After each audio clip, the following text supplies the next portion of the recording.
نحمده ونصلي على رسوله الكريم اما بعد فاعوذ بالله من الشيطان الرجيم بسم الله الرحمن الرحيم ان عدة الشهور عند الله 12 شهرا في كتاب الله يوم خلق السماوات والأرض منها 4 حرم ذلك الدين القيم فلا تظلموا فيهن أنفسكم وقاتلوا المشركين كافة كما يقاتلونكم كافة واعلموا أن الله مع المتقين۔ یقیناً اللہ تعالیٰ کے یہاں مہینوں کی تعداد 12 ہے اور اسی دن سے قائم ہے جب سے آسمان و زمین کو اللہ نے پیدا فرمایا تھا۔ ان میں سے 4 حرمت و ادب والے مہینے ہیں، یہی درست اور صحیح دین ہے۔ تم ان مہینوں میں اپنی جانوں پر ظلم و ستم نہ کرو اور تم تمام مشرکوں سے جہاد کرو جیسے کہ وہ تم سب سے لڑتے ہیں، اور معلوم رہے کہ اللہ متقیوں کے ساتھ ہے۔ محرم اسلامی تقویم کا پہلا مہینہ ہے، اسے محرم الحرام بھی کہتے ہیں۔ اسلام سے پہلے بھی اس مہینے کو انتہائی قابل احترام سمجھا جاتا تھا۔ اسلام نے یہ احترام جاری رکھا۔ اس مہینے میں جنگ و جدل ممنوع ہے، اسی حرمت کی وجہ سے اسے محرم کہتے ہیں۔ اس مہینے سے نئے سال کا آغاز ہوتا ہے۔ یقیناً محرم الحرام کا مہینہ عظمت والا اور بابرکت مہینہ ہے۔ اس ماہ مبارک سے ہجری قمری سال کی ابتدا ہوتی ہے، اور یہ ان حرمت والے مہینوں میں سے ایک ہے جن کے بارے میں اللہ رب العزت کا فرمان ہے۔ یقیناً اللہ تعالیٰ کے یہاں مہینوں کی تعداد 12 ہے اور اسی دن سے قائم ہے جب سے آسمان و زمین کو اللہ نے پیدا فرمایا تھا۔ ان میں سے 4 حرمت و ادب والے مہینے ہیں، یہی درست اور صحیح دین ہے۔ تم ان مہینوں میں اپنی جانوں پر ظلم و ستم نہ کرو، تم تمام مشرکوں سے جہاد کرو جیسے کہ وہ تم سب سے لڑتے ہیں، اور معلوم رہے کہ اللہ متقیوں کے ساتھ ہے۔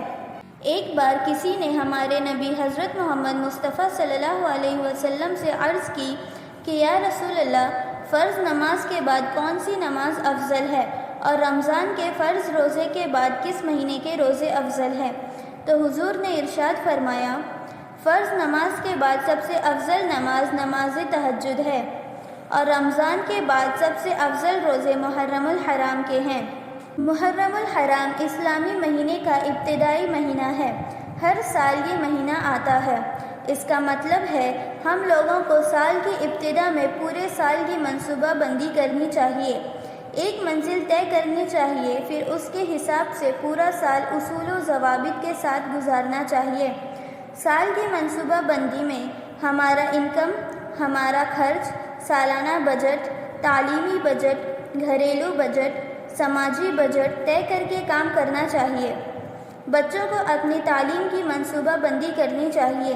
گھریلو عورتوں کو گھریلو کام کاج، تعلیم و صلاح، بچوں کی تربیت، مال و عفت کے تحفظ کے ساتھ ساتھ سماجی اور فلاحی کام کے لیے وقت نکال کر اپنی سرگرمی جاری رکھنے کا منصوبہ بنانا چاہیے۔